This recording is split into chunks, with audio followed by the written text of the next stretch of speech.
எங்கள் பரலோக தேவனே, எங்களோடு நீர் இந்த வேளையில் பேசுவீராக. எல்லா தடைகளையும் மாற்றும். ஜனங்களுக்குள்ளாக ஆண்டவரை கேட்டுக்கொண்டு இருக்கும் போதே விடுதலை உண்டாவதாக, இயேசுவின் மூலம் பிதாவே, ஆமென். இந்த மாதத்தினுடைய வாக்குத்தத்தம் நீதிமொழிகள் 18ஆம் அதிகாரம் 10ஆம் வசனம். கர்த்தரின் நாமம் பலத்த துருகம், நீதிமான் அதற்குள் ஓடி சுகமாயிருப்பான். இப்ப இந்த வருஷத்துல யாரெல்லாம் நீதிமான்களோ அவங்களுக்கு இந்த வாக்குத்தத்தத்தை கொடுத்திருக்கார் ஆண்டவர். எல்லாருக்கும் கிடையாது, நீதிமான்களுக்கு, ரைட்டியஸ் பீப்புள் அப்படின்னு வசனம் சொல்லுது. இப்ப யாரெல்லாம் நீதிமான்களா இருக்கிறீங்களோ, நீதிமான்கள் யாரு? ஆண்டவராகிய இயேசு கிறிஸ்துவை இரட்சகராக உள்ளத்திலே ஏற்றுக்கொண்டு ஆண்டவருடைய இரத்தத்தினால் கழுவப்பட்ட ஒரு பரிசுத்தமான வாழ்க்கை யாரெல்லாம் வாழ்கிறாங்களோ, தேவனுடைய அபிஷேகத்தினால் நிரப்பப்பட்டவர்களா, இல்லைன்னா ஆவியானவரால வழி நடத்தப்படுகிற பிள்ளைகளா யாரெல்லாம் இருக்கிறாங்களோ அவங்கதான் நீதிமான்கள். நம்ம ஃபாதர் பெர்மான்ஸ் பாடல் பாருங்க, நீதிமான் தான், நீதிமான் தான், இரத்தத்தினால் கழுவப்பட்ட நீதிமான் தான் பாடுவாங்க பாருங்க. அத மாதிரி யாரெல்லாம் நீதிமான் தான்? ஆண்டவருடைய இரத்தத்தினால் கழுவப்பட்டவர்கள். The name of the Lord is a strong tower. The righteous run to it and they are safe. Righteous, நீதிமான்கள் என்ன செய்வாங்க? ஓடி போவாங்களா. ஆண்டவருடைய நாமம் காப்பாற்றக்கூடிய ஒரு நாமம், பலத்த துருகம், ஸ்ட்ராங் டவர் அப்படின்னு சொல்லி. அப்போ அந்த கோட்டைக்குள்ள போய் என்ன செய்வாங்க? நீதிமான்கள் ஒளிந்து கொள்ளுவார்கள். அவங்க அவருக்குள்ளதான் எல்லாவித நன்மை. இதில் 4 பாயிண்ட் நம்ம பார்க்க போறோம். இந்த நீதிமான்கள் போய் ஆண்டவருடைய சமூகத்துல ஓடி ஒளிந்து கொள்வார்கள்னா கர்த்தருடைய நாமம் எப்படிப்பட்டது அப்படின்னு சொல்லும்போது, முதல் பாயிண்ட், யுத்தத்தில் வல்லவர் என்கிறது கர்த்தருடைய நாமம். நீங்க உலகத்துல பாருங்க, தேவனால் தெரிந்து கொள்ளப்பட்டவர்களுக்கு தான் நிறைய போராட்டங்களே வரும். யாரையெல்லாம் ஆண்டவர் தம் கரத்துல வல்லமையாய் பயன்படுத்த நினைக்கிறாரோ அவங்களுக்கு தான் அநேக போராட்டங்களே வரும். ஏன்னா உடைக்கப்படாதபடிக்கு ஒரு பரிமள தைலம் வர முடியும், பரிமள தைலத்துடைய வாசனை வீச முடியாது. இப்ப பாருங்க, கரும்பு ஒரு ஜூஸ புளிணும், புளிச்சாதான் நல்ல ஒரு இனிப்பான ஒரு கரும்பு ஜூஸ் என்ன செய்யுது நமக்கு கிடைக்குது. பழங்கள் பிழியப்படும் போது, இந்த திராட்சை ரசம் பிழியப்படும் போது என்ன செய்யுது? நம்ம சரீரத்துக்கு, வயிற்றுக்கு நல்ல ஒரு ஆகாரமாக அது என்ன செய்யுது? அது குடிக்கும் போது அந்த, அதாவது புளிக்காத திராட்சை ரசம் சொல்றேன், ஃப்ரெஷ் திராட்சை ரசம், அது என்ன செய்வான்? வாலிபரை வளர்க்கும் அப்படிலாம் இருக்கும், முகக்கலையை உண்டு பண்ணும் அப்படிலாம் இருக்கும், வயிற்று புண்களை ஆற்றக்கூடியது, இதெல்லாம் பார்க்கிறோம். அப்ப அந்த திராட்சை ரசம் அவ்வளவு இனிமையா வரணும்னா திராட்சை பழங்கள் கசக்கப்பட்டு புளியப்பட்டு அப்பதான் அந்த திராட்சை ஜூஸ் வரும்.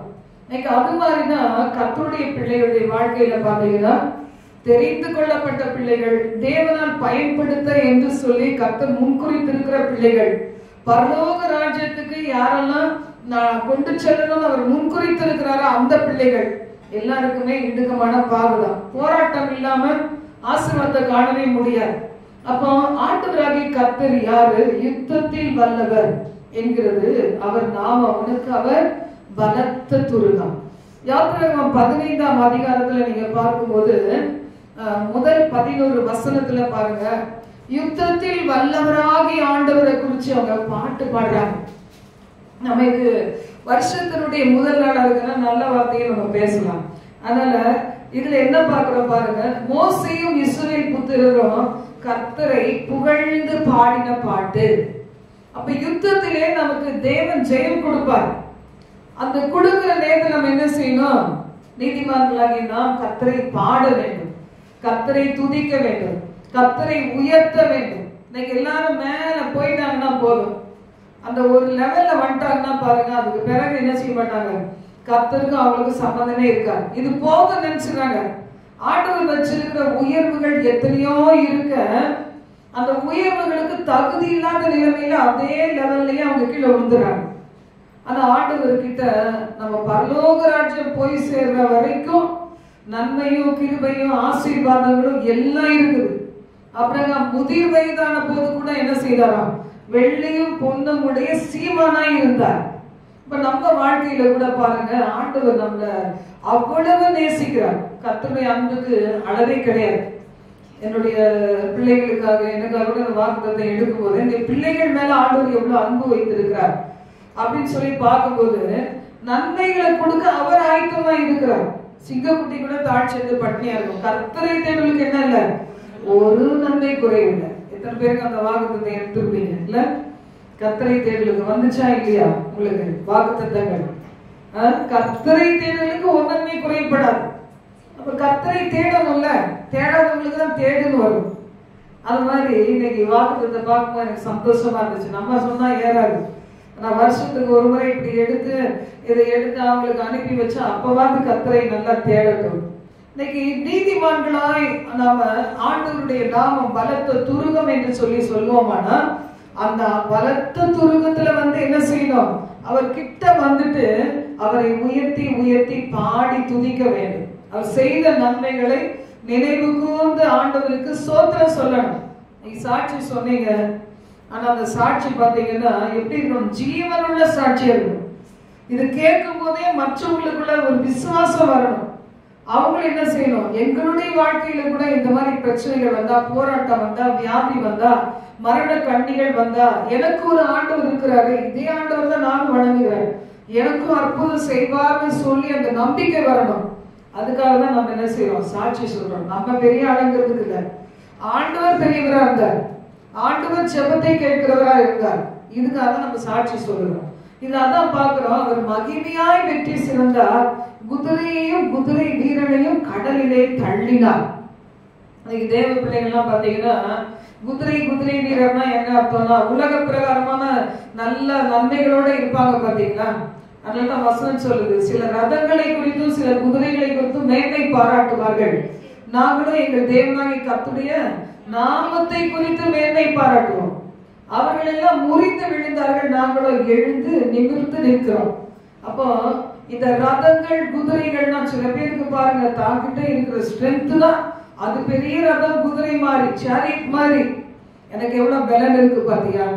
சில பேர் தன்னுடைய அழகை நம்புவாங்க. எனக்கு எவ்வளவு அழகு இருக்கு, எவ்வளவு ஞானம் இருக்கு, எவ்வளவு படிச்சிருக்கிறேன், எவ்வளவு லாங்குவேஜ் தெரியும். இந்த இதுல ஒரு சகோதரி பாத்தீங்கன்னா சொன்னாங்க, 5 மொழி தெரியுமா அவங்களுக்கு. அப்ப பாத்தீங்கன்னா அது ஒரு ரதம் குதிரை போல. சில பேர் அப்படிலாம் நினைப்பாங்க பாருங்க. ரதங்களையும் குதிரை வீரர்களையும் ஆண்டவர் என்ன செய்தாராம்? கடலிலே தள்ளினார். ஏன்னா அவங்களுக்கு இதையெல்லாம் தனக்கு கொடுத்த தேவனுக்கு அவங்க மகிமை செலுத்தல. அததான் அவங்களுக்கு நோக்கமெல்லாம் அதான். ஆஸ்தி சம்பத்து இதெல்லாம் தான் தங்களை நம்புறாங்க. என்னுடைய ஞானம், என் புத்தி, என் உழைப்பு, என் செல்வம். அப்போ இது மாதிரி இருக்கிறவங்களெல்லாம் கடவுள் என்ன செய்வாரா? கர்த்தர் என்ன செய்தாரு? அங்க கடலிலே தள்ளினார். அடுத்தது பாருங்க, அவங்க துதிக்க ஆரம்பிக்கிறாங்க. நினைவு கூர்றாங்க, துதிக்கிறாங்க, நினைவு கூர்றாங்க, துதிக்கிறாங்க. பார்க்கிறோம் அதுல கர்த்தர் என் பெலனும் என் கீதமுமானவர், அவர் எனக்கு ரட்சிப்புமானவர், அவரே என்னுடைய தேவன், அவருக்கு வாசஸ்தலத்தை ஆயத்தம் பண்ணுவேன், அவரே தேவன், அவரின் தகப்பனுடைய தேவன், அவரை உயர்த்துவேன். ஆண்டவருக்கு இஷ்டம் எல்லாம் என்ன தெரியுமா? ஏக்கம் எல்லாம் என்னன்னா நம்ம தேவனை உயர்த்த வேண்டும், நம்ம தேவனை துதிக்க வேண்டும். ஆண்டவருடைய விருப்பம் எல்லாம் ஏக்கம் எல்லாம் அதான். இதை செஞ்சா என்னுடைய மகள், என்னுடைய மகன் என்ன துதிக்க மாட்டாங்களா? பணம் வந்த உடனே, பதவி வந்த உடனே, புகழ் வந்த உடனே என்ன செய்யக்கூடாது? தவறான பாதைக்கு போக கூடாது. இப்ப நீதிமான் இல்ல, அப்படி தப்பான பாதைக்கு போனா நம்ம துன்மார்க்கன் லிஸ்ட் ஆயிடுவோம். ஏன்னா அநேக அடிகள் யாருக்கு விழுமா? தெரிஞ்சப்பறம் தப்பு பண்றவங்க. நாயானது தான் கக்கினதை தின்றது போல போவாங்க. சில பேர் விட்டு வந்த சிகரெட்டு கொஞ்சோண்டு பிடிச்சி பார்ப்பாங்க, கொஞ்சம் குடிச்சு பார்ப்பாங்க, கொஞ்சம் சினிமாக்கு போய் பார்ப்பாங்க. நல்ல சினிமா வாடினா உடனே போயிடுவாங்க. நல்ல சினிமா, அந்த தியேட்டருக்குள்ள இருக்க ஆவி என்ன ஆவி இருக்கும் யோசித்து பாருங்க. இந்த ஒரே ஒண்ணுதான், ரொம்பலாம் சினிமா கிடையாது. இன்னைக்கு 1ஆம் தேதி அதுமா போடலாம் போயிடுவாங்க சில பேர்.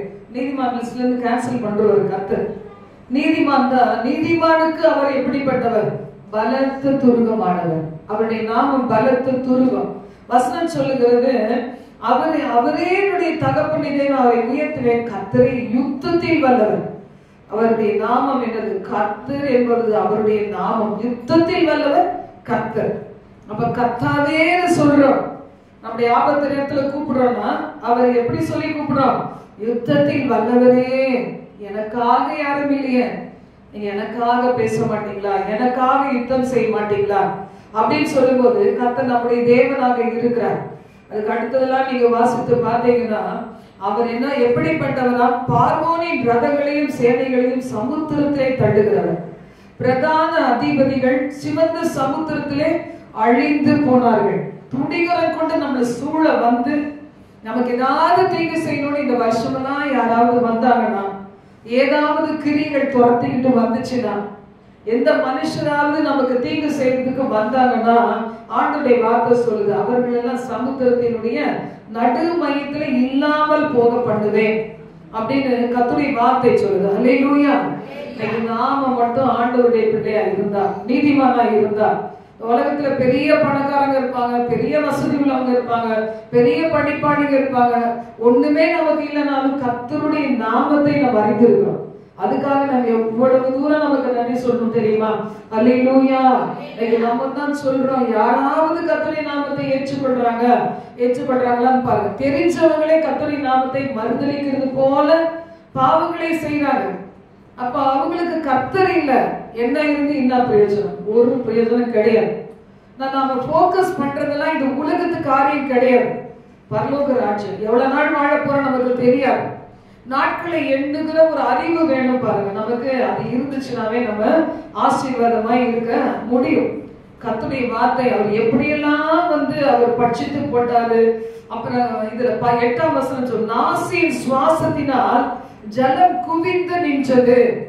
அவர் மூச்சு விட்டாலே போதும், ஜனம் என்ன செய்திருவா? அந்த செங்கடல் 2 பக்கம், சிவந்த சமுத்திரம் 2 பக்கமா பிரிஞ்சு போச்சான். அது நடுவுல பாருங்க ஆழமான ஜலம் நடுக்கடலிலே உறைந்து போயிடுச்சு. யுஎஸ்ஏல எல்லாம் பாத்தீங்கன்னா மழை பெய்யுற மாதிரி பனி பெஞ்சு என்ன செய்யுது? உறைஞ்சு போயிருது. ரோடுகள் மேல உறைஞ்சு போயிடும். நடக்கிற ரோடுகள்ல, செடிகள்ல. இங்க காஷ்மீர்ல கூட அது மாதிரி இருக்குது. நான் பார்த்தேன் ஒரு வீடியோ பார்க்கும்போது. அதுல காஷ்மீர்ல சொல்றாங்க, பனி வந்துடும்போது ரொம்ப அதிகமான பனி. அவங்களுக்கா என்ன செய்யறது? அதுலதான் வாழ்றாங்களே, வாழ்க்கையில வாழ்றாங்க. அப்ப பாருங்க, அது மாதிரி ஆண்டவர் கூட என்ன செய்வாரா? அவர் நாசியில ஒரு சுவாசம் அவர் விட்டார்னா போதும், என்ன செய்வான்?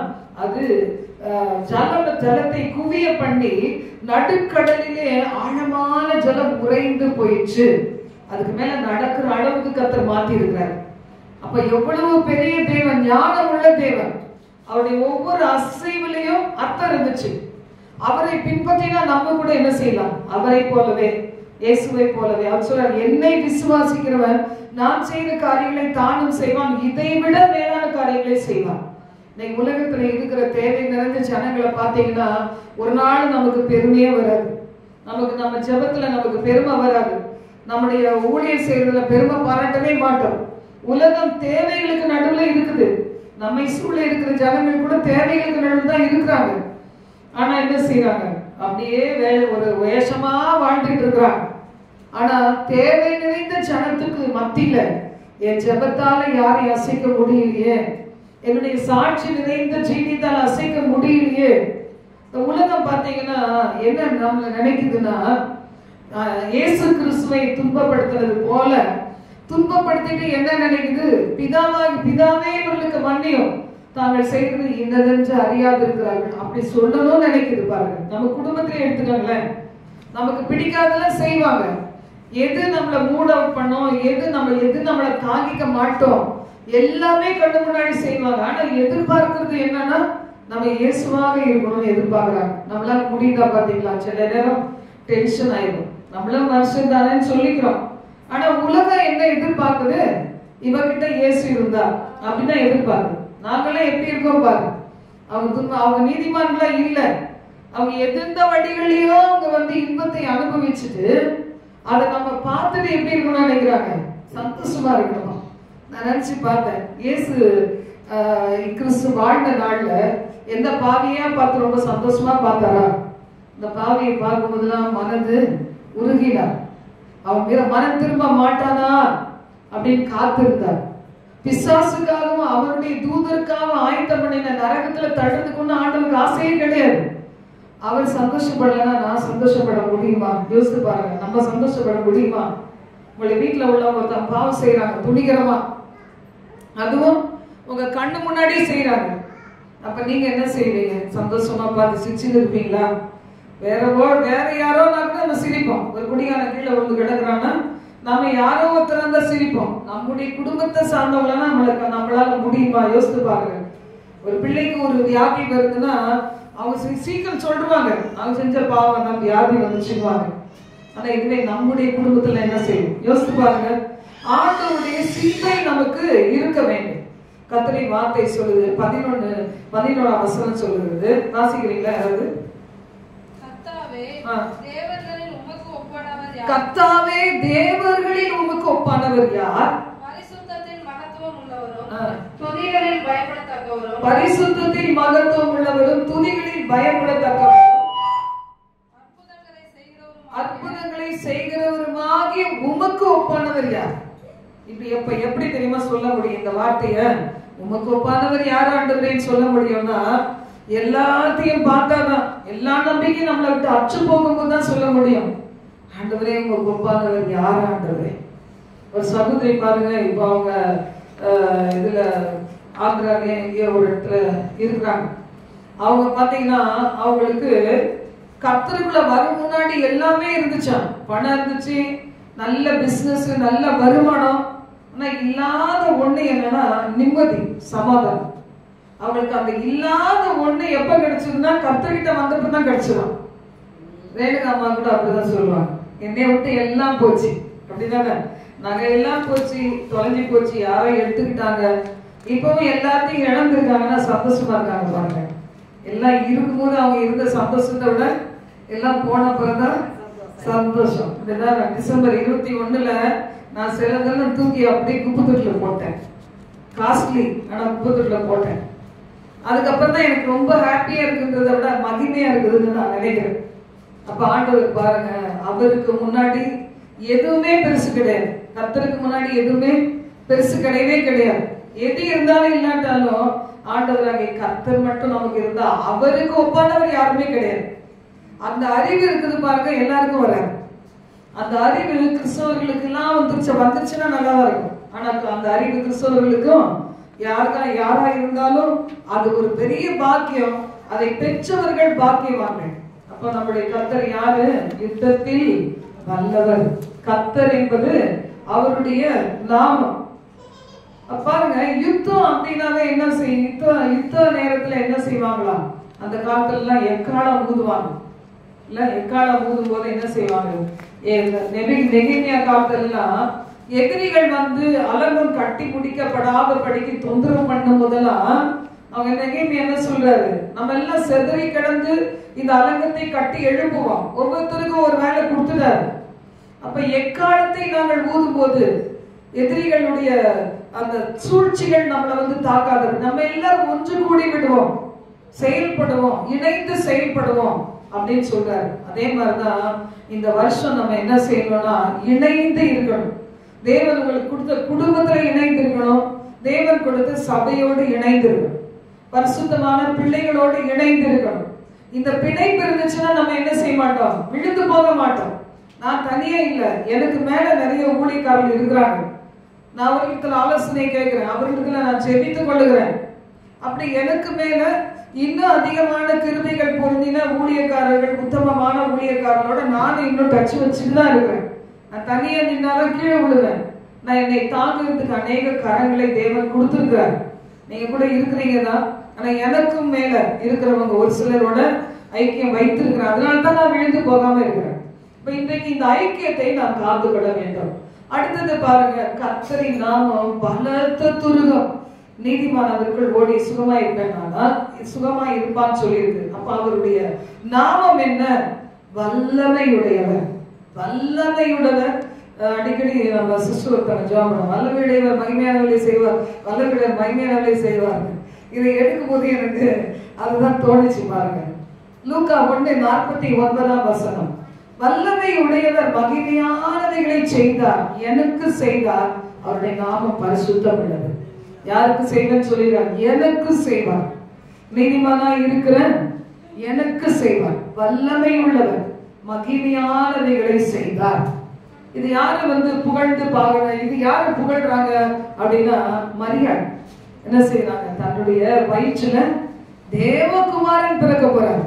அவங்கள மாதிரி எத்தனை கன்னி பெண்கள் இருந்தாங்க, எல்லாத்தையும் விட்டுட்டு மரியாள் ஆண்டவர் சூஸ் பண்ணாரு. பாத்தீங்களா? வல்லமையானவர், மகிமையானவைகளை செய்தார். அவருடைய நாமம் பரிசுத்தம் உள்ளது. உபகமம் 7ஆம் அதிகாரத்தில் நீங்க வாசித்தீங்கன்னா 6 முதல் 15 வாசிக்கிறோம். எல்லாரையும் அவர் தெரிந்து கொள்ள மாட்டார், ஒரு சிலரை தெரிந்து கொள்கிறார். இது 6ஆம் வசனத்தை வாசிக்கும் போது, நீ உன் தேவனாய கர்த்தருக்கு பரிசுத்த ஜனம், பூச்சக்கரத்தில் உள்ள எல்லா ஜனங்களிலும் உன் தேவனாய கர்த்தர் உன்னை தனக்கு சொந்தமாய் இருக்கும்படி தெரிந்து கொண்டார். இப்ப ஆண்டவரால நம்ம தெரிந்து கொள்ளப்பட்டோம்னா எவ்வளவு சந்தோஷம் பாருங்க. இல்ல, ஒரு ஜாபுக்கு போறீங்க, ஜாப்ல ஒரு 10 பேர் உங்களோட வராங்க, ஆனா உங்களை மட்டும் தெரிந்து கொண்டா நல்ல சம்பளம், அப்ப எப்படி ஹாப்பியா இருப்பீங்கல்ல? அத மாதிரி உலகமெங்க எத்தனை கோடி கோடி கோடி ஜனங்கள் இருந்தாலும் நீங்களும் நானும் விசுவாசம்னா நான் ஒரு பரிசுத்த ஜனம், ஆண்டவர் என்னை தனக்கென்று தெரிந்து கொண்டார் அப்படின்னு சொல்லி நீங்க யோசிச்சு பாருங்க. அந்த பலனே நல்லா இருக்கும். 7ஆம் வசனம் சொல்லுது, நீங்க என்னமோ உங்களுக்கு என்ன குவாலிபிகேஷன், உங்களுக்கு என்ன தகுதி நான் தெரிந்து கொண்டேன், சகல ஜனங்களிலும் நீங்கள் திரட்சியான ஜனம் என்று நான் தெரிந்து கொள்ளவில்லை, உங்கள் பேரில் அன்பு வைத்து தெரிந்து கொள்ள சகல ஜனங்களிலும் நான் என்ன செய்வேன், நீங்க கொஞ்சமா இருந்தீங்க, உங்க பக்கம் நான் வந்துட்டேன். உலகம் என்ன செய்யும், கொஞ்சமானவங்கள அப்படியே மிதிச்சு அப்படியே அழிச்சு போட்டுரும். ஆனா ஆண்டவர் சொல்ல, நீங்க கொஞ்சமான ஜனங்கள், அதனால தான் நான் உங்களோடய இருக்கேன், உங்க சைடு நான் வந்துட்டேன். வல்லமை உள்ளவர் நம்ம சைடு வந்துட்டா தக்க பொருளாம் போடுவாங்க, பார்த்துருக்கீங்களா? பிடிச்சி இழுப்பாங்க, நான் ஊர்ல பார்த்துருக்கேன், கயிறு இழுப்பாங்க, பேருதானே அத அப்படி இழுப்பாங்க பாருங்க. அப்ப என்ன செய்வாங்க, இங்கெல்லாம் ஒரு சைட்ல வீக்கா இருந்தா அங்க இருந்து நல்லா ஸ்ட்ராங்கா இருந்து ஆளை தூக்கி கொண்டு இந்த பக்கம் போட்டு ஜெயம் வாங்குவாங்க. அப்ப நம்ம பக்கம் யார் இருக்கா? கர்த்தர் இருக்கார், வல்லமை உள்ளவர். நமக்கு எதிராக எழுப்புகிற சாத்தான் புடிச்சிட்டு தான் இருக்கிறான் கயிறு, அவன் ஜெயிக்க மாட்டான். ஏன்னா நம்ம பக்கம் யார் இருக்கா? இயேசு இருக்கார். கர்த்தர் நல்லவர். ஹல்லேலூயா. ஆண்டவருடைய வார்த்தை சொல்லுது, உங்க மேல அன்பு இருந்ததுனால தான் நான் பாவத்துல இருந்து உங்களை கொண்டு வந்தேன், சாபத்துல இருந்து உங்களை கொண்டு வந்தேன், உலகத்தை நேசிக்கிற காரியத்திலிருந்து உங்களை வெளியே கொண்டு வந்தேன். சும்மா இல்ல, பலத்த கையினாலும் ஓங்கிய புயத்தினால் உங்களை புறப்பட பண்ணினேன். பார்வோன் உங்களை அடிமையாக்கி வச்சிடணும்னு நினைச்சான். உறவுகளால நம்மளை அடிமையாக்க நினைக்க பார்த்திருக்கீங்களா? நண்பர்கள், உறவுகள் எல்லாம் வாலிப்பிள்ளைகள் கவனமா இருக்கணும். அவங்களுக்கு என்னது, நண்பர்கள் பிராக்கெட் போட்டு அவங்களுக்கு அடிமையாக்கணும் பார்ப்பாங்க. பாவம் செய்யறவன் அடிமையாயிடுவான். அதனால்தான் பாவத்துக்கு எதிர்த்து நிக்கணும். எந்த அளவுக்கு எதிர்த்து நிக்கணும் பவுல் சொல்றாரு, ரத்தம் சிந்துகிற அளவுக்கு எதிர்த்து நில்லுங்கள். அப்படி எதிர்த்து நின்றதான் ஆசீர்வாதம். கர்த்தருடைய வார்த்தை சொல்லுகிறது, ஒரு தேவனாகி கர்த்தரே தேவன் என்றும் தம்மில் அன்பு கூர்ந்து தமது கற்பனைகளை கைக்கொள்ளுதலுக்கு அவர் 1000 தலைமுறை வரைக்கும் உடன்படிக்கை தயவை காக்கிறவர் உண்மையுள்ள தேவன் என்றும் நம்மை பகைக்கிறவரை அழிப்பார் என்றும் பதிலளிப்பார் என்றும் நீ அறிந்து கொள். என் பக்கம் யார் இருக்காரு நீங்க சந்தோஷப்படணும், என் பக்கம் வல்லமையுள்ள தேவன் இருக்கிறார். ஹல்லேலூயா. எனக்கு ஒரு பிரச்சனை வந்துச்சு, நான் என்ன செய்வேன், டைரக்டா ஆண்டவர்கிட்ட ஓடுவேன். மரியாதை என்னைக்காக வேண்டிக் கொள்ளும், அந்தோனியரை வேண்டிக் கொள்ளும், வேளாங்கண்ணி மாதாவை வேண்டிக் கொள்ளும். நம்ம போக வேணாம். ஜெபமாலை நம்மளை ரட்சிக்காது, ஜெபமாலை இருக்கு, ஜெபம் நம்மளை ரட்சிக்காது. ஆண்டவராய் கர்த்தர் சொல்ல, என்னை நோக்கி நீ கூப்பிடு. உனக்கு என்னத்துக்கு அசிஸ்டன்ட் எல்லாம் தேவை? நிறைய பேர் அசிஸ்டன்ட் வச்சுட்டு வேண்டிக்கொள் வேண்டிக்கொள்ளுங்க வேண்டிக்கொள்ளுங்கன்றாங்க. ஆண்டவர் சொல்ல, உனக்கு அசிஸ்டன்ட் எல்லாம் தேவை கிடையாது, நான் தான் தேவன், நீ என்னை நோக்கி வேண்டிக்கொள் அப்படின்னு சொல்லி, என்னை நோக்கி கூப்பிடு அப்படின்னு சொல்லி சொல்றாரு பாருங்க. இந்த அதிகாரத்துல 14ஆம் வசனம் ரொம்ப நல்ல ஒரு வசனம். எப்படின்னா, சகல ஜனங்களை பார்க்கலும் நீ ஆசீர்வதிக்கப்பட்டிருப்பாய், உங்களுக்குள்ளும் உங்கள் மிருக ஜீவன்களுக்குள்ளும் மலடு இருப்பதில்லை, சகல நோய்களையும் உங்களை விட்டு விலக்குவார். எத்தனை வியாதிகள் பாத்தீங்களா? என் மகனுடைய திருமணத்துக்காக நான் ஒரு சிஸ்டர்கிட்ட சொன்னேன், நிறைய பேருக்கு நான் சொல்லலன்னு வச்சுக்கேன், சீக்கிரட்டா ஓடி போயிட்டு வந்துட்டேன். அதனால அங்க போகும்போது ஒரு சிஸ்டர் சொன்னேன், இந்த மாதிரி போறேன் சிஸ்டர். அவங்க என்ன சொல்றாங்க, இது மாதிரிதான் டிசம்பர் சீசன்ல ஒரு பிரதர் போனாரு, போயிட்டு வந்தோடனே சிக் பெட்ல படுத்துட்டாரு அப்படின்றாங்க. பாருங்க மனுஷருடைய எண்ணங்கள் எப்படி இருக்கு பாருங்க. நம்ம என்ன செய்வோம், 1000 பிரச்சனையை மறைச்சு வேற மாதிரி கொஞ்சம் உடம்ப பார்த்துக்கோங்க, உங்க ஹெல்த்துக்காக ஜாப் பண்றேன் அப்படிதான் சொல்லுவோம். அவங்க டக்குன்னு அந்த வார்த்தையை சொன்னாங்க. நான் நினைச்சேன் போனா போகுது, பிடிச்சா வைக்க முடியும், நம்ம யாராவது நம்ம உயிரை பிடிச்சி வைக்க முடியுமா? இதுக்காக நான் பிறந்தவர் கிடையாது. என் பொண்ணு பிள்ளை கல்யாணத்தை பார்க்கறதுக்காக என்னைய ஆண்டவர் உயிரோட வைக்கல, கர்த்தருக்காக வாழதான் உயிரோட வச்சிருக்காரு. அல்லேலூயா. நீங்க நினைச்சு பாக்குற எந்த உறவுக்காக, தற்காலிகமான உறவுக்காக நான் பிறக்கப்பட்டவர் கிடையாது. என்னை ஆண்டவர் உலகத்துல வச்சு ஒரு உறவை கொடுத்தாருன்னா ஒரு பாதுகாவலுக்கு ஒரு ரவுண்டு போட்டுக்கிறாரு, அவ்வளவுதான். தவிர அவங்களுக்கு நான் அடிமையாக அவசியம் கிடையாது. அவங்களுக்காகவே நான் வாழ்றேன் நம்ம துக்கத்திலேயே நம்ம போய் அப்படியே மடிச்சு போக வேண்டியதுதான். என்ன வந்தாலும் என்னுடைய ஆண்டவராகிய கர்த்தருக்கு கொடுத்த இடத்த யாருக்குமே நான் கொடுக்க மாட்டேன். உறுதியாய் பின்பற்றும் போது, இயேசுவை பின்தொடரும் போது பாத்தீங்கன்னா ஆண்டவர் என்ன செய்வாரு, இந்த வருஷத்துல நம்மளை வெட்கப்படுத்தவே விட மாட்டேன். ஏன்னா உலக நாடுகள் எல்லாம் நடக்கிற காரியங்கள் எவ்வளவு நடக்குது பாருங்க. நீங்க யோசித்து பாருங்க, என்னென்னமோ நடக்குது, எத்தனையோ ஆக்சிடென்ட்ஸ். நான் புறப்புற அன்னைக்கு தான் நான் யூடியூப்ல பாக்குறேன், விமானம் அங்க நொறுங்கிறது, இங்க நொறுங்கிறது, நிறைய நொறுங்குது அப்படின்னு சொல்லிட்டு. பயங்கர கிளைமேட் வேற, மேகம் எல்லாம் ஒரு மாதிரி பனி வேற, மேகம் இடிக்குது வேற.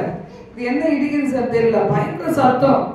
ஆனா எப்படியும் ஆண்டவர் வந்து என்ன செய்தாரு, சுகபத்திரமா கொண்டு போய் சேர்த்துட்டார்.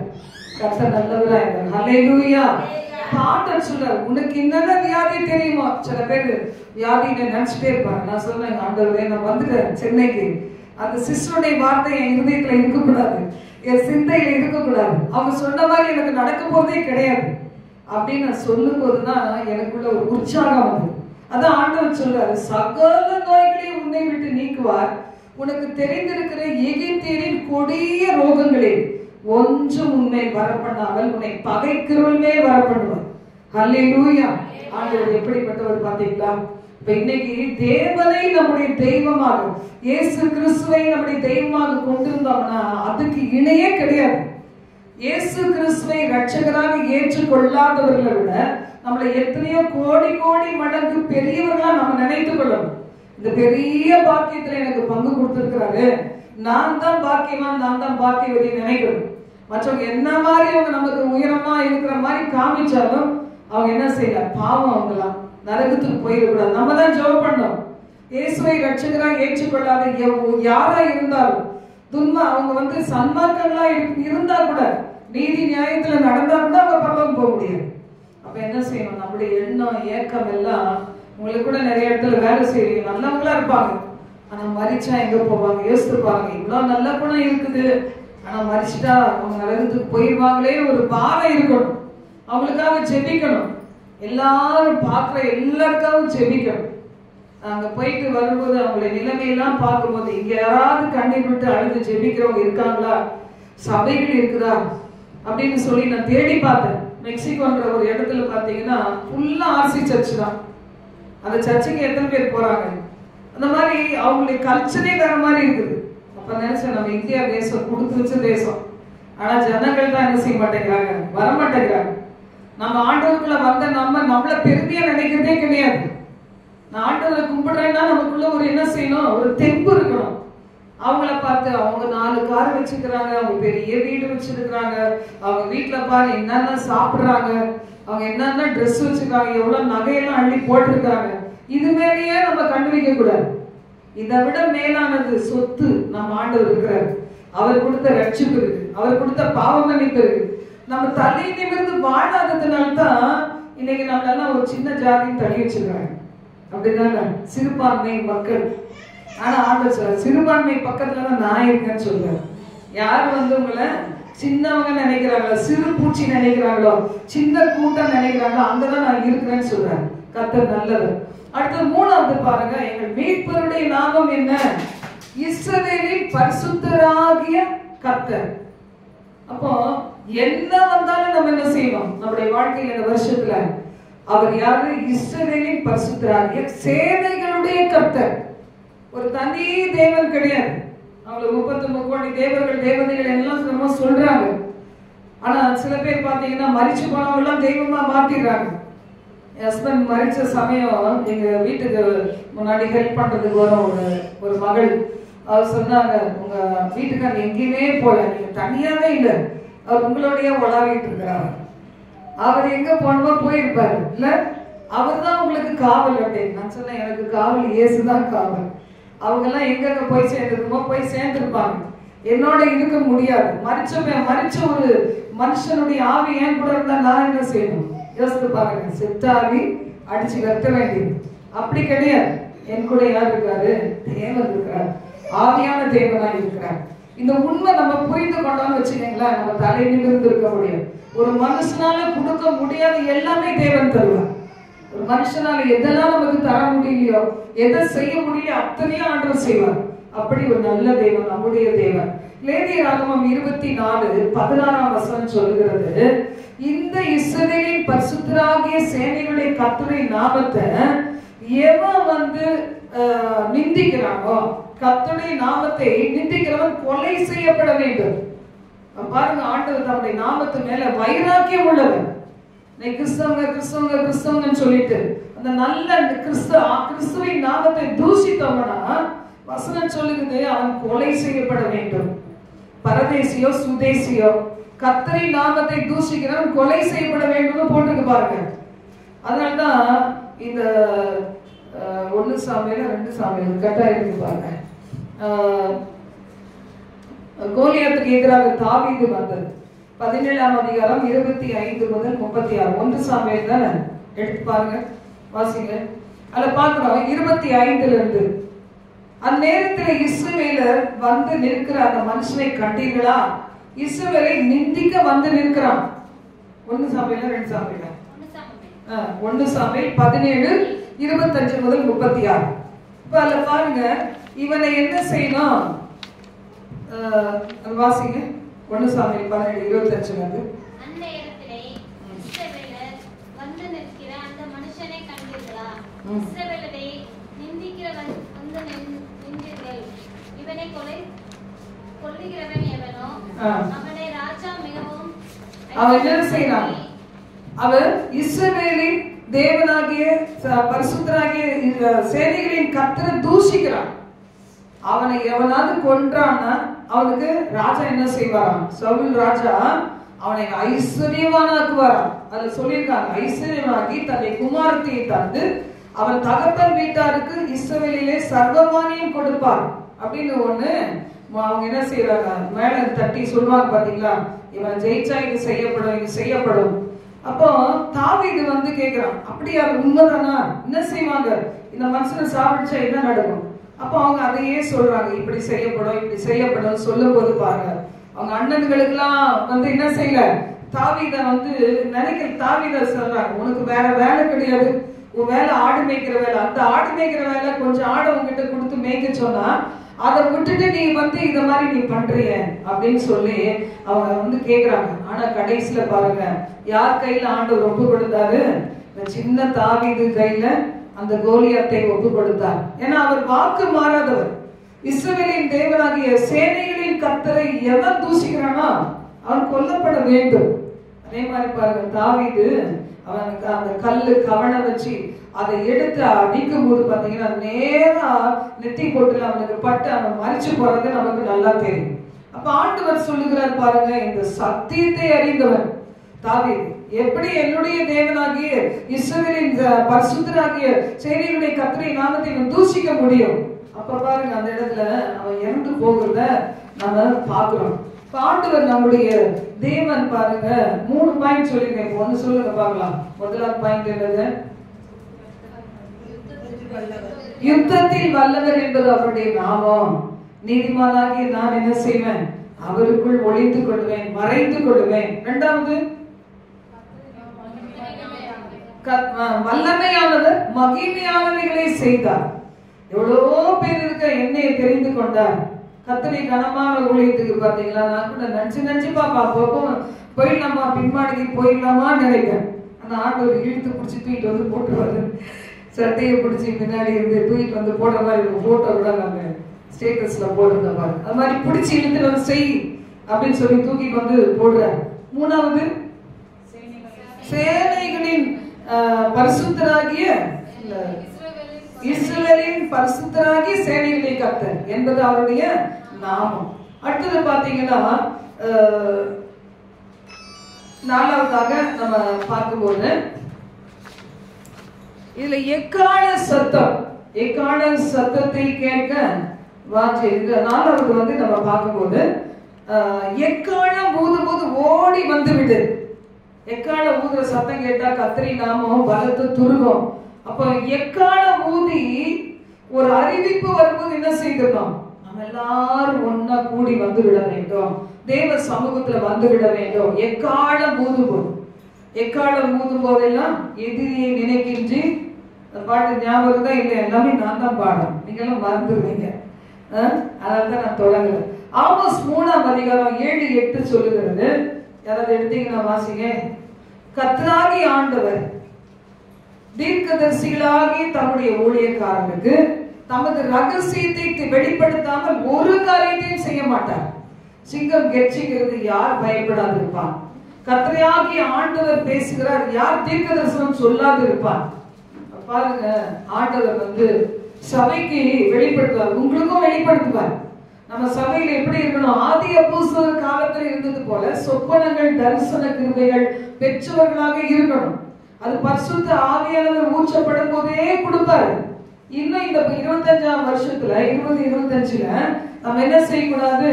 எனக்கு அதை கூட இதை கூட, அவங்களுக்கு கல்யாணம் முடிக்கலையா, இவங்களுக்கு இந்த வியாதியை போக்கும், இப்படியே நம்ம சொல்லாதபடிக்கு மேலான காரியத்தை நம்ம வாஞ்சிக்க வேண்டும். எவ்வளவு வருஷம் ஆச்சு ஆண்டவரே, எனக்கு ஒரு வெளிப்பாட்டு வர இல்லையே, ஒரு சொப்பனத்துல வெளிப்பாடு இல்லையே, தரிசனத்துல வெளிப்பாடு இல்லையே, வசந்த புரிந்துக்க முடியலையே, யார்கிட்டயா தைரியமா உன்னை பத்தி சாட்சி சொல்ல முடியலையே. இந்த வாஞ்சைகள் நம்மிடத்துல பெருக வேண்டும். ஏன்னா ஆண்டவர் ஒரு நாள் வருவார், அப்ப சீக்கிரமாய் வருவார். இதுல வாசிக்கிற பாருங்க, எக்காலம் ஊதும் போது என்ன செய்யணும்?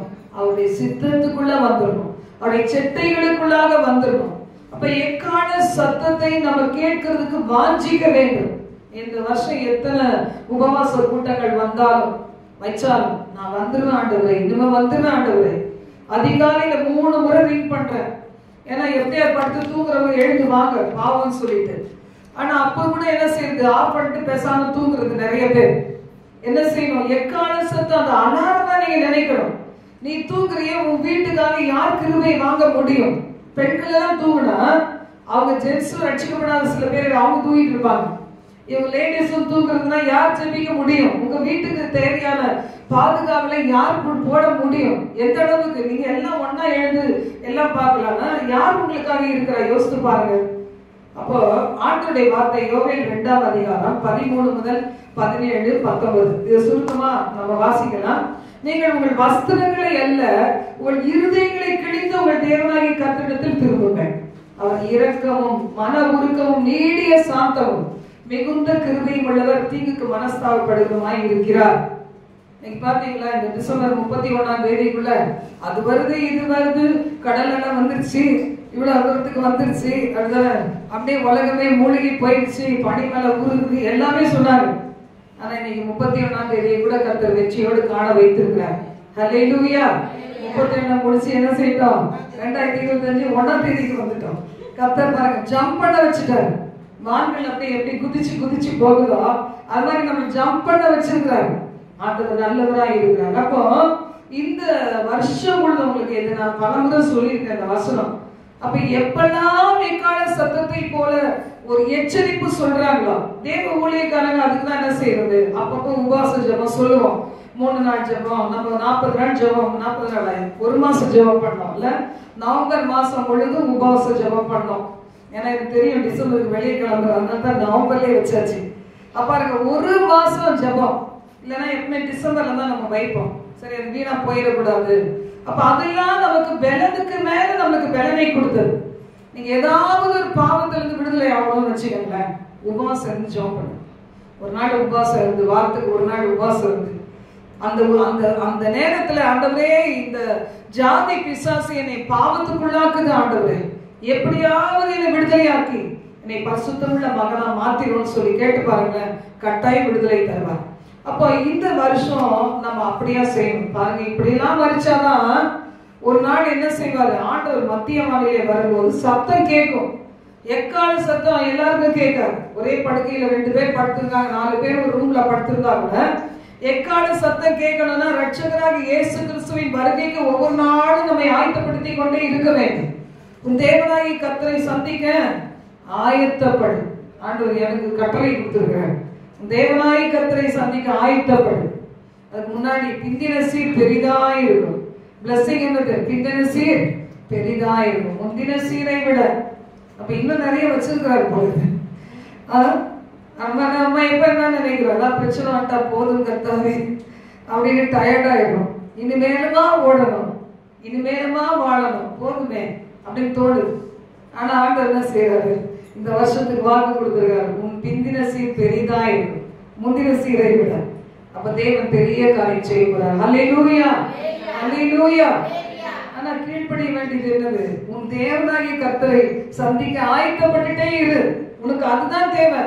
இதெல்லாம் மேன்மையில நான் தருது, உங்க கண்ணு அது மேல பதியவே கூடாது அப்படின்னு ஆண்டவர் எச்சரிப்பாய் சொல்லுகிறார். அப்போ இதை நீங்க வாசிக்கும் போது கொரிந்தியர் அதிகாரம் 1 கொரிந்தியர் நினைக்கிறேன் 15ஆம் அதிகாரம் 50 முதல் 57 வாசிக்கிறோம். இந்த மாம்சத்தோட ரத்தத்தோட பரலத்துக்கு போக முடியாது. அதனால மரணம்னு ஒண்ணு வச்சிருக்கிறாரு. அப்ப என்ன செய்யலாம்? நம்முடைய சரீரத்தை கொண்டு எங்கேயோ சுடுறாங்க, எரிக்கிறாங்க, சாம்பல் கல்லையில புதைக்கிறாங்க, ஏதோ ஒண்ணு பண்றாங்கன்னு வச்சுக்கோங்க. அப்ப இதுல என்ன சொல்லி இருக்கு பாருங்க, இந்த மாம்சம் இந்த ரத்தம் அப்படியே தேவனுடைய ராஜ்யத்துக்கு போகாது. சில பேர் சொல்லுவாங்க பனியன் போட்டிருந்தாரு, லுங்கி போட்டிருந்தாரு அப்படின்னு சொல்லி. அந்த மாதிரிலாம் கிடையாது. சோப்பு போடல, மஞ்சள் போடல, அதெல்லாம் இருக்காது. வசனம் அப்படிதான் சொல்லுது. அப்ப இந்த அழிவுள்ளது அழியாமையை சுதந்திரிப்பது இல்லை. நம்ம எல்லாரும் நித்திரை அடைவது கிடையாது. எத்தனையோ பேர் மறிச்சு போயிட்டாங்க. ஆனா அவங்க மறிச்சு போனவங்க நான் நினைக்கிறேன் பரலோகத்துல தான் இருப்பாங்க, மகிமையான ரூபத்துல இருப்பாங்க. அவங்களுடைய சரீரம் எங்கேயோ கல்லறையில் இருக்குன்னு வச்சுக்கோங்களேன். ஆண்டவர் எக்காலம் துணிக்கும் போது இந்த ஆண்டவர் பரிசுத்தவான்களை கூட்டிட்டு வருவார் பாருங்க. அவங்களுக்கு ஒரு மகிமையான சரீரம் கொடுக்கப்பட்டு அவங்க என்ன செய்வாங்களா, கல்லறையில இருந்து அந்த அந்த சரீரம் அந்த அந்த ஆத்மா இணைந்து என்ன செய்வான், மகிமையான சரீரத்தோடு பரலோகத்துக்கு முதல் போறவங்க அவங்கதான், முதல் மரிச்சவங்க. ஒருவேளை ஆண்டவரை வருக இன்னைக்கு இருக்குமானா, இன்னைக்கு உயிரோட இருப்போமானா, அதுக்கப்புறம் தான் நம்ம பறந்து போவோம். வசனம் தான் சொல்லுது. அப்ப அந்த எக்கால சத்தம் எப்ப கேட்குமோன்னு ஆசையா இருக்கும். இதெல்லாம் ஓயாம சொல்லிக்கிட்டே இருந்த நாள்ல ஒரு நாள் நான் தூங்கிட்டு இருக்கும்போது எனக்கு இந்த எக்கால சத்தம் கேட்டுச்சு. ஐயோ ஆண்டவர் வந்துட்டார் போல இருந்து, ஆண்டவர் வந்துட்டார் போல இருக்குது. நான் ஒவ்வொரு நாளும் நினைச்சு பார்ப்பேன். சில பேர் திடீர்னு காலையில லேட்டா ஒரு சில நாள்ல தான் முழிப்பேன். முடிச்சுட்டானா நினைப்பேன், இங்க என்ன இது யாருமே நம்மளுக்கு அலாரமே அடிக்கல, எல்லாம் பரலோகத்துக்கு போயிட்டாங்களா, எக்கால சத்தம் கேட்டு போயிட்டாங்க போல, நம்ம தான் இருக்கிறோம் அப்படின்னு நினைச்சு வாங்க. பார்த்தா இதுக்கு தூங்கும் போது எல்லாம் தூங்கிட்டு இருக்கோம். நான் தான் அப்புறம் திரும்பி அலாரம் அடிக்கிறோம். அது மாதிரி இந்த வருஷத்துல ஆண்டவர் சொல்றாரு, எக்கால சத்தம் கேட்கிறத வாஞ்சி எச்சரிப்பை எனக்கு சொல்லுங்க ஆண்டவரே, என்ன நடக்க போது வெளிப்படுத்தி கொடுங்க ஆண்டவரே, நான் கீழ்ப்படியும்படி என் குடும்பத்துக்கு எச்சரிப்பு கொடுக்கும்படி என்னை எடுத்து நீங்க பயன்படுத்துங்கன்னு நம்ம என்ன செய்யணுமா, ஆண்டவராகிய கர்த்தரிடத்துல நம்ம கேட்க வேண்டும். இப்படி நம்ம எச்சரிப்பை நம்ம கேட்டு நடந்த அவர் ஆசீர்வாதம் என்ன? 19ஆம் வசனத்தை வாசிங்க. யோவேல் 2:19. நான் நிறைய சொல்லல, அப்படி இல்ல ஒரு இதுவா சொல்றேன். கர்த்தர் மறுமொழி கொடுத்து தமது ஜனத்தை நோக்கி, இதோ நான் உங்களை இனி புறஜாதிகளுக்கு நிந்தையா, அவங்களுக்கு உள்ளே நிந்தையாக வைக்க மாட்டேன். யோசித்து பாருங்க, எத்தனை இடத்துல நம்ம தலை குனிஞ்சிருக்கிறோம் இல்ல? போன வருஷத்துல எத்தனை இடத்துல தலை குனிஞ்சிருக்கிறோம். புறஜாதிகள், நான் ஏசப்பா பிள்ளை, அவங்களுக்கு ஏசப்பாவே இல்லை. அப்ப அங்க நம்ம தலை குனிஞ்சோம்ல. புறஜாதிகளுக்குள்ளே நான் இனி உன்னை நிந்தையாக வைக்க மாட்டேன், உன்னை பரிசிக்க மாட்டாங்க, நீ நிந்தையா இருக்க மாட்டேன். உனக்கு நான் என்ன செய்வேன்? தானியத்தை கொடுப்பேன், திராட்சை ரசத்தை கொடுப்பேன், எண்ணெயை கொடுப்பேன், திருப்தியாய் நடத்துவேன். அப்போ ஆண்டவர் பாருங்க, திருப்திப்படுத்தி நடத்து. சில பேர் திருப்தியே இருக்காது, வாழ்க்கிற வாழ்க்கையில திருப்தியே இருக்காது. ஒண்ணுமே படிக்காத நானு ரொம்ப படிச்சவங்களை பார்த்து புறப்பட முடியுமா? என் பேக் எங்க அம்மா அப்பா என்ன பண்ணாங்களோ அப்படிதான். நான் படிச்சதெல்லாம் தமிழ் மீடியம் தான். அப்புறமா என்னது, காலேஜ்ல 1 வருஷம் இங்கிலீஷ் மீடியம், அப்புறம் 2 வருஷம் இங்கிலீஷ் மீடியம். இதனால நான் ரொம்ப நல்லா தரவா நான் பேச முடியுமா? அதுக்காக அப்படியே பேசுறவங்களை பார்த்து நான் ஏதாவது பொறாமப்பட முடியுமா? அவங்க என்னை மட்டமா நினைக்க முடியுமா? நான் இல்ல அவங்க பெரிய உயர்வா நினைக்க முடியுமா? அது கிடையாது. அவங்கவுங்க சூழ்நிலையில அவங்க எப்படி வளர்க்கப்பட்டோம், அதை பொறுத்து தான் இருக்கு. வேணா டெவலப் பண்ணலாம், இன்னும் நல்லா படிக்கலாம், இன்னும் லாங்குவேஜ் எல்லாம் படிச்சுட்டே இருக்கலாம். படிப்புக்கு ஒரு அளவே கிடையாது, படிச்சுட்டே இருக்கலாம். இப்ப பாருங்க, எடிட்டிங் பண்ண ஆளே இல்லை. இப்ப நானே தான் என்னத்தையும் பண்ணி பார்க்கலான்னு கடைசியை கத்துக்கலாம் முடிவு எடுத்துட்டேன். ஓரளவுக்கு ஒன்னு ரெண்டு தெரியும். இன்னும் கொஞ்சத்தையும் போட்டோம்னா காசு இல்லாமலே, நம்ம காசு செலவு பண்ணாமலே இந்த ஊழியத்தையும் செய்யலாம்னு நினைச்சிட்டு இருக்கேன். இல்லைன்னா என்ன செய்வோம், மாசத்துக்கு நிறைய ஆகும். இனிமே வாடகை கொடுக்கணும், அது எவ்வளவு ஆகுமோ தெரியாது. பாருங்க, ஆண்டவர் வந்து ஒரு நெருக்கத்துல நம்மளை வைக்கவே மாட்டார். நெருக்கத்துல இருக்கிற நம்மள விசாலத்தில் கொண்டு வைக்கிற தேவன். ஹல்லேலூயா, ஹல்லேலூயா. இதெல்லாம் எப்ப ஆகும்னா நீங்க விசுவாசிக்கும் போதுதான். நீங்க கேட்கறத எல்லாம் ஒவ்வொரு நாளும் பேசிக்கிட்டே இருக்கணும். அப்பதான் இந்த சூழ்நிலைகள்ல என்ன செய்யணும், இதே வார்த்தைகளை பேசணும். என்னை புறஜாதிகளுக்குள்ள நிந்திய வைக்க மாட்டாரு, என் நிந்திய மாத்திடுவாரு, என்னை திருப்திப்படுத்துவாரு, எல்லாம் கொடுப்பாரு, என்னை கொண்டு கோலியத்தை முறியடிப்பாரு. எவன் ஆண்டவரை நிந்திக்கிறானோ அவனுக்கு முடிவு என் கையால தான் இருக்கும் அப்படின்னு நல்லவங்க தான். அவங்களுக்குள்ள இருளை நம்ம சுட்டெரிக்கணும், பிசாசின் குறிகளை சுட்டெரிக்கணும். கொலை செய்யப்பட வேண்டியது பிசாசு, மனுஷன் கிடையாது. அவனுக்குள்ள இருக்கிற தீய நோக்கங்கள், எண்ணங்கள், தீய சக்திகள், தீய கிரியைகள், இதெல்லாத்தையும் நம்ம சுட்டு எரிக்கணும். அப்படிப்பட்ட ஒரு அபிஷேகத்தை அக்கினி நம்ம பெற்றுக்கொள்ளணும். தினந்தோறும் அபிஷேகம் என்ன செய்யணும், புதிதாய் ஆகிட்டே இருக்கணும். பாருங்க, எனக்கு ஃபுல்லா தூங்கி இருக்கிறேன். காலையில பாருங்க முடிச்சுட்டு பிரேயர் எல்லாம் முடிச்சுட்டு மறுபடியும் நான் படுத்தேன். எழும்பவே முடியல. ஆனாலும் பாத்தீங்கன்னா தேவன் இவ்வளவு நாங்க கிருபையா என்னை நிக்க வச்சிருக்காருன்னா அது ஆண்டவருடைய கிருபை. கர்த்தர் எவ்வளவு நல்லவர் தெரியுமா, ஆண்டவர் நல்ல தேவன். அது மாதிரி வெளிப்படுத்தல் 1ஆம் அதிகாரம் 7 முதல் 19 அதுல நீங்க கடைசியா நீங்க வாசித்தீங்கன்னா இதுல என்ன சொல்லி இருக்குது அப்படின்னா, ஆண்டவர் என்ன செய்ய போறார், சீக்கிரமாய் வரப்போகிறார். எங்க வரப்போறாரு, மேகங்கள் நடுவிலே வரப்போகிறார். மேகங்கள் நடுவில் வரப்போகிறார். அப்போ இன்னைக்கு இயேசுவை ஏற்றுக்காங்கன்னா கேட்காதவங்களா என்ன செய்வாங்களா, ஏதோ நடக்குது ஒரு புதுமை, அவரை குத்தினவர்கள் அதை காண்பார்கள். பூலோகத்தில் உள்ள கோத்திரத்தார் எல்லாரும் அவரை பார்த்து என்ன செய்வாங்க, புலம்புவார்கள். இன்னைக்கே நம்ம ஆண்டவரை ஏற்றுக்கொண்டு நம்மளை ஆயத்தப்படுத்தி கொண்டு இருந்தோமானா என்ன ஆண்டவருடைய வருவோம். இல்லைன்னா நம்முடைய இந்த உலக வாழ்க்கையிலிருந்து ஒருவேளை நம்ம கடந்து போகிற நாள் வந்துருமான்னு பயப்படவே வேண்டாம். இதை முடிஞ்சாதானே அந்த கதை தொடரும், ஒரு கதை முடிஞ்சாதானே இன்னொரு கதை தொடரும். இப்ப மரணத்தை பார்த்து நம்ம பயப்பட வேண்டிய அவசியம் இல்லை. எனக்காக தேவன் முன்குறித்து இருக்கிறத நிறைவேற்றி முடிக்கிற வரைக்கும் இந்த பூமியில வச்சிருப்பார். யாருக்குன்னா அவருக்காக ஏதாவது செய்யணும். ஏன்னா திராட்சை குலையில கொஞ்சோண்டு ரசம் இருந்தா அழிக்க மாட்டேன்னு சொல்றாரு. நம்ம ஏதாவது செய்தாதான் உயிர் வாழ முடியும். இன்னைக்கு அதுக்காக சபை என்ன செய்யணும், எழுந்து கர்த்தருடைய வேலையை செய்யணும், அவருக்கு பிரயோஜனம் ஆகணும். துன்மார்க்கன் 100 வயசு வரைக்கும் வாழ்ந்து என்ன பிரயோஜனம், அவன் இன்னும் நிறைய பாவங்களை தான் பெருக்குவான். ஆனா நீதிமான் கொஞ்ச நாள் வாழ்ந்தாலும் சூப்பரா வாழ்ந்துட்டு முடிக்கணும். எனக்குலாம் அதான் ஆசை. அதெல்லாம் என்ன செய்யக்கூடாது, இழுத்துக்கிட்டே போறது கிடையாது. சூப்பரா ஒரு லைஃப் என்ன செய்யணும், கர்த்தருக்காக ஓடணும் ஓடணும் ஓடணும் ஓடணும். எலியாவை தேவன் ஓட வச்சிருப்பாங்க. ஒரு பர்பஸ் இருக்கணும், ஒரு நோக்கம் இருக்கணும். அந்த நோக்கத்தை நினைச்சு நம்ம வாழ்ந்தோம்னா நம்ம எல்லாருமே சந்தோஷமாய் சமாதானமாய் நிச்சயமா வாழ முடியும். இதுல பத்மோதிகளை யோவான் அவர் பார்த்த அந்த தரிசனத்தை எல்லாம் சொல்றார்.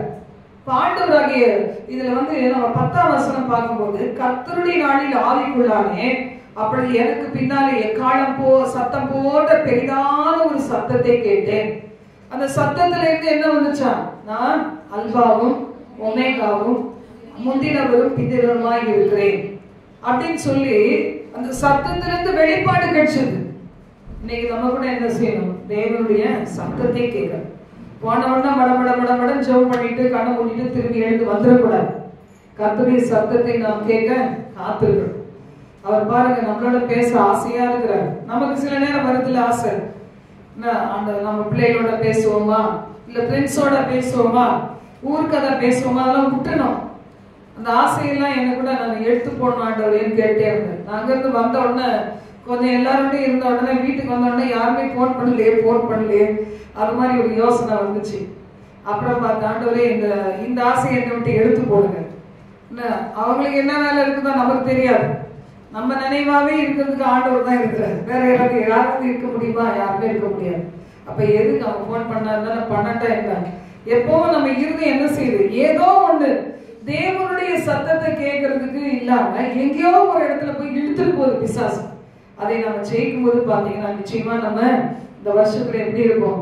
மகிழ்ச்சியா இருப்போம். ஏன்னா இயேசுவை தீவிரமாய் பின்பற்றுகிற நமக்குள்ள அப்போஸ்தலர்களுக்குள்ள இருந்த சந்தோஷம் இருக்கணும். அதை நான் அதிகமா நினைச்சு பார்த்தேன். ஒரு நாள் பயங்கர துக்கம்.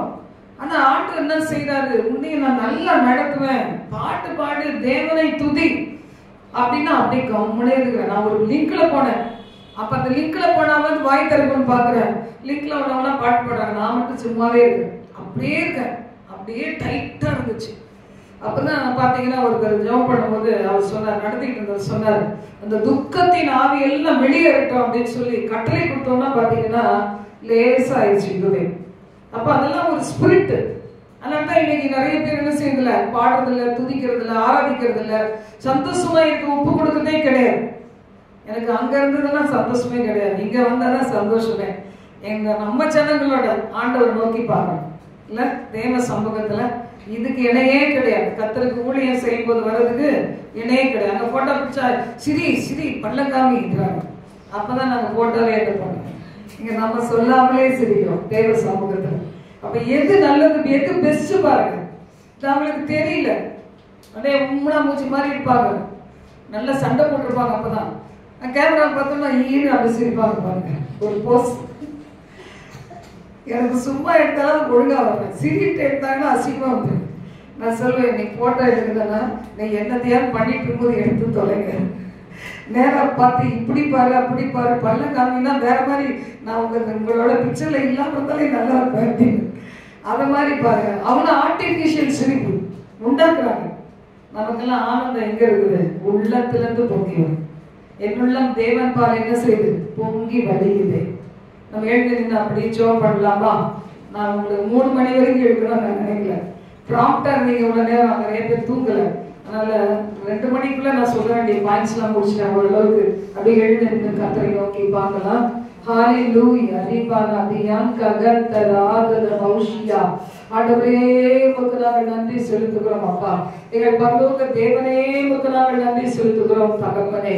ஆண்டவரே எக்காலம் ஊதுகிற ஒரு சத்தத்தை நாங்கள் கேட்கிற காலங்களுக்குள் நேரங்களுக்குள் நெருங்கி கொண்டு இருக்கிறோம் ஆண்டவரே. ஓரபா ஹதுரபா ரிகதரா பனா கலா ரிகதனாவி ஆதுனா உஷப்தனேவி ரிகதராதுனிவி அந்தரபா. ஆண்டவரே கர்த்தரின் நாமம் பலத்த துருகம், நீதிமான் அதற்குள் ஓடி சுகமாயிருப்பான் சொன்னீங்களே அப்பா. ஓடி ரபலபா சிவிலத கதரக சபகரனியா கரபா. எல்லா அந்நிய பாஷைகளை பேசுங்க, அந்நிய பாஷைகளை பேசுங்க ஆண்டவரே. ஒரு புதிய கிருபையை கொடுங்கப்பா. இந்த புதிய வருஷத்துல அடை முதல் நாள்ல எனக்குள்ள ஒரு கிருபை ஊற்றுங்க தகப்பனே. ஓ திரி விலபா ஹத்த நாக்கி ஆரிக்கர வாயை திறந்து நல்ல சத்தமா ஓடி கராதி விகரத ராது பகவானா கரதியா கரபா. ஆண்டவரே உமக்கு நன்றி ராஜா. ஆண்டவரே உமக்கு நன்றி தகப்பனே. இயேசுவே உமக்கு நன்றி தகப்பனே. என்னுடைய குடும்பம் கூட நீதிமானாய் மாறட்டும் ஆண்டவரே. ஓடி கதராக்கி ஓடி விலத்தனாக்கரா. ஆண்டவரே அவரை அலைக்கழித்து கொண்டிருக்கிற பாவத்தின் ஆவிகள், பாரம்பரியத்தின் ஆவிகள், பிசாசின் கிரியைகள் இயேசு கிறிஸ்துவின் நாமத்தினால் அதம் பண்ணுகிறோம் ஆண்டவரே.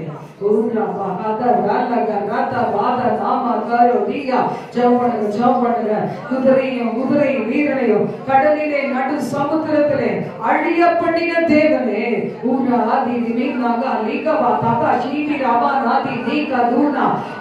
குடும்பங்களை சிதறடித்துக் கொண்டிருக்கிற பொல்லாத ஆவிகள் எந்த உறவுகளின் வடிவில் வந்து உடைய பிள்ளைகளை அலைக்கழித்து வேதனைப்படுத்தி கஷ்டப்படுத்தி கண்ணீர் வடிக்க வைத்திருந்தாலும் இந்த புதிய வருஷத்திலே அப்படிப்பட்ட தீய கிரிகள் அழிக்கப்படுவதாக. சின்ன பிள்ளைகளை கீழ்ப்படியாமை நிமித்தம், வாலி பிள்ளைகளை கீழ்ப்படியாமை நிமித்தம், முரட்டாட்டத்தை நிமித்தம், அடுத்தது பேரண்ட்ஸ் மதிக்காதது நிமித்தம், கனப்படுத்தாத நிமித்தம் கண்ணீர் வடிக்கிற உள்ளனுடைய கண்ணீரை துடைக்கிறார்கள்.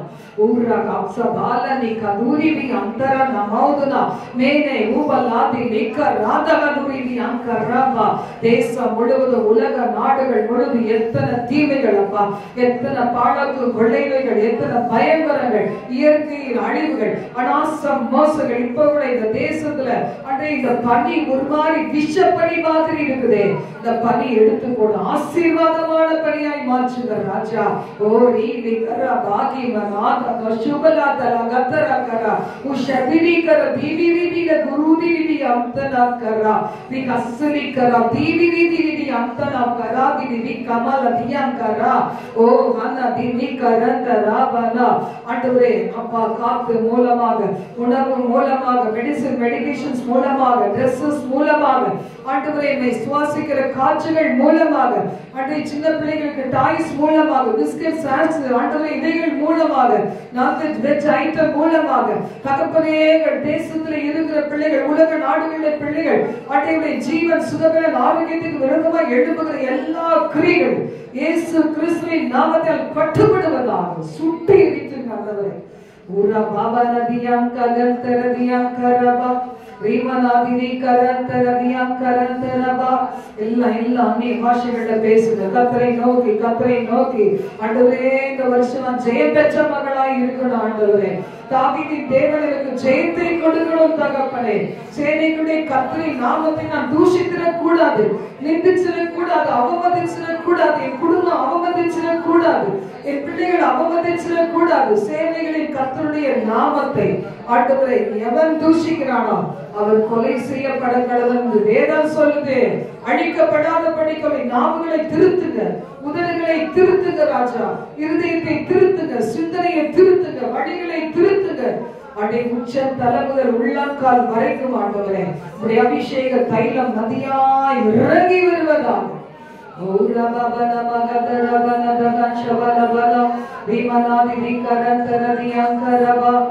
நாங்கள் ஆண்டவரே ஸ்தோத்திரிக்கிறோம். கண்ணீர் வடிச்சு அழுது ஆண்டவரே அதெல்லாம் பிரயோஜனம் இல்லப்பா. அந்த கண்ணீரின் ஜெபம் வேண்டியதுதான், ஆனாலும் அதை கூட சில பேர் சுய பரிதாபப்படுறீங்க அப்படி கூட சொல்றாங்க தகப்பனே. அப்பா நாங்க உங்க பாதத்துல எங்களை தாழ்த்தி அர்ப்பணித்து ஜெபிக்கிறோம். அடே எங்களை சூழ வருகிற பல சத்தங்களுக்கு நடுவுல யூத ராஜ சிங்கத்தின் சத்தத்தை நாங்கள் கேட்டு உங்களை பின்தொடர எங்களுக்கு உதவி செய்தீராக. சபை ஆசீர்வதி. யூடியூப், பேஸ்புக், வாட்ஸ்அப் மெசஞ்சர்ல இந்த செய்தியை கேட்கிற பிள்ளைகள் ஆசீர்வதிக்கப்படுவார்களாக. அவர்களும் கர்த்தரின் நாமத்தை வந்து அண்டிக் கொள்வார்களாக, ஓடி வருவார்களாக, எச்சரிப்பை பெற்று ஓடி வருவார்களாக. அப்பா உம்முடைய நாமத்தை மகிமைப்படுத்திக் கொள்ளும். இந்த வருஷத்துக்கான வாக்குத்தத்தமாக நீங்க எங்களுக்கு தந்திருக்கிறீர். ஒவ்வொரு நாளும் பல மாதங்கள், ஒவ்வொரு நாளும் வாக்குத்தத்தங்கள் உண்டு, வார்த்தைகள் உண்டு, கீழ்ப்படிய வேண்டிய காரியங்கள் உண்டு. எங்களை ஒப்புக் கொடுக்கிறோம் ஆண்டவரே. இந்த வருடமெல்லாம் எங்களை நடத்தும், ஆசீர்வதியும் தகப்பனே. நாங்க அநேகருக்கு ஆசீர்வாதமாய் வாழும்படி எங்களை ஆசீர்வதிச்சுங்க. பூமியில் உள்ள வம்சங்கள் எல்லாம் உனக்குள் ஆசீர்வதிக்கப்பட்டிருக்கும் சொன்னீங்களே, அந்த பெரிய பிளெஸிங் கொடுத்துருங்கப்பா. ஒவ்வொருவரையும் அணைத்துக் கொள்ளும், மார்போடு அணைத்து முத்தமிட்டு கர்த்தர் ஆசீர்வதிப்பீராக. பெரிய காரியங்களை செய்த ஒருவராகிலும் எங்களுடைய குடும்பத்தை சார்ந்தவர்கள் அழிந்து நரகத்துக்கு போயிடவே கூடாது ஆண்டவரே. எங்கள் பிள்ளைகள், எங்கள் சந்ததி நரகத்துக்கு போயிடவே கூடாது ஆண்டவரே. பழக்கும் பிள்ளைங்களுக்கு விலகி காத்தாலும் உமக்காக வாழ நல்ல ஆரோக்கியத்தோடு கூடிய தீர்க்காயுசு காலங்களை பெருக செய்யும். பாத்திரங்கள் நிரம்பி வழியத்தக்கதாக அபிஷேகம் ஆசீர்வதி. அது கருத்துல எல்லாவற்றையும் தாழ்த்தி அர்ப்பணிக்கிறோம், உம்மை உயர்த்துகிறோம், எங்களை தாழ்த்தி அர்ப்பணிக்கிறோம் பிதாவே. ஆமென், ஆமென். சேர்ந்து சொல்லலாம். என் ஆத்துமாவை கர்த்தரை ஸ்தோத்திரி, என் முழு உள்ளமே பரிசுத்தத்தை ஸ்தோத்திரி, என் ஆத்துமாவை கர்த்தரை ஸ்தோத்திரி, சாரவாரை மறவாதே. ஆமென், ஆமென். ஹல்லேலூயா. கர்த்தராகிய இயேசு கிறிஸ்துவின் கிருபையும் பிதாவாகிய தேவனுடைய அன்பும் பரிசுத்தாவிய அன்யோன்ய ஐக்கியமும் சமாதானமும் சந்தோஷமும் என்றும் என்றும் சதா காலங்களில் நாம் அனைவரோடு கூட இருப்பதாக. ஆமென். ஹல்லேலூயா, ஹல்லேலூயா, ஹல்லேலூயா.